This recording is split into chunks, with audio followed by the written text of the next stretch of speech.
ছেলে মেয়েদের খুশি করতে মায়েরা যে কত কী করে। তো আমিও আজকে ছেলেকে খুশি করার জন্য বানিয়ে ফেললাম পেঁয়াজের ডালিয়া ফুল। আসসালামু আলাইকুম, ববি কিচেনে সবাইকে স্বাগত। আমার আজকের রেসিপিতে থাকছে পেঁয়াজ দিয়ে দারুণ মজার একটা বিকেলের নাস্তা।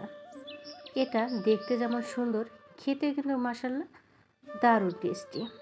আর অল্প উপকরণ দিয়ে এই নাস্তাটা তৈরি করা যায় খুব অল্প সময়ের মধ্যে। আর এটা সস দিয়ে খেতে যে কী ভালো লাগে, না খেলে বুঝতেই পারবেন না। তো চলুন রেসিপিটা দেখে আসি। তো এই রেসিপিটা করতে আমাদের লাগছে পেঁয়াজ। আমি এখানে 8টা পেঁয়াজ ছিলে ধুয়ে রেখেছি। আর এটা কিভাবে কেটেছি দেখেই বুঝতে পারছেন। তো এরপরে আমি এটা যে বোতলের যে হেডটা থাকে আমি ওর উপর বসিয়ে নিয়ে এটা কেটে নিচ্ছি। তো এটা কিন্তু খুব ভালোভাবে একটু সতর্ক হয়ে কাটতে হবে।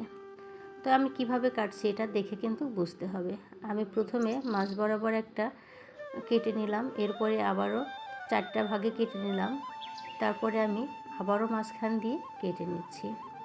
এই কাটাটা যত ছোট করে কাটতে পারেন এটা কিন্তু দেখতে ততটাই ভালো লাগবে, আর ফুলটা কিন্তু ততটাই সুন্দর হবে। তো দেখতে পাচ্ছেন আমি এটা কিভাবে কেটে নিলাম। তো এইভাবে কিন্তু সবগুলো পেঁয়াজই কেটে নিতে হবে। তো আমি অনেকগুলো ঝুরি করে কেটে নিয়েছি, এটা পরে দেখতে পাবেন। তো আমি হাত দিয়ে একটু দেখিয়ে দিচ্ছি এগুলো আমি কতটা ছোট ছোট করে কেটে নিয়েছি। তো এইভাবে আমি সবগুলো পেঁয়াজই ফুল করে কেটে নেব। এরপর আমি এটা পানিতে ভিজিয়ে নিচ্ছি। তো এটা পানিতে ভিজিয়ে ভালোভাবে আমি ধুয়ে নিচ্ছি। আর এটা পানিতে ভিজানোর পরে কিন্তু ফুলগুলো একটু আগলা হয়ে যাচ্ছে। তো হাত দিয়ে এইভাবে এগুলো ছাড়িয়ে নিতে হবে। তো এরপরে আমি একটা বাটি নিয়েছি, আর আমি এই বাটিতে নিয়ে নিচ্ছি কর্নফ্লাওয়ার। আমি এখানে 3 চামচের মতো কর্নফ্লাওয়ার নিয়েছি। আর নিয়ে নিচ্ছি 3 চামচের মতো চালের গুঁড়ো। কর্নফ্লাওয়ার এবং চালের গুঁড়ো কিন্তু দুটোই নিতে হবে। এরপরে আমি দিয়ে দিচ্ছি স্বাদ মতো লবণ, আর দিয়ে দিচ্ছি 1 চা চামচ মরিচের গুঁড়া দিয়ে আমি এটা একসঙ্গে মিশিয়ে নিচ্ছি। এরপরে পানি দিয়ে আমি এটা গুলিয়ে নেব। তো আমি একটা পাতলা ব্যাটার তৈরি করে নেব। তো এটা দেখেই বুঝতে পারছেন এটা কতটা পাতলা হয়েছে। তো এরপরে আমি পেঁয়াজগুলো নিয়ে এই ব্যাটারে চুবিয়ে নেব। তা হাত দিয়ে একটু ভালোভাবে ভেতরটাতে দিতে হবে।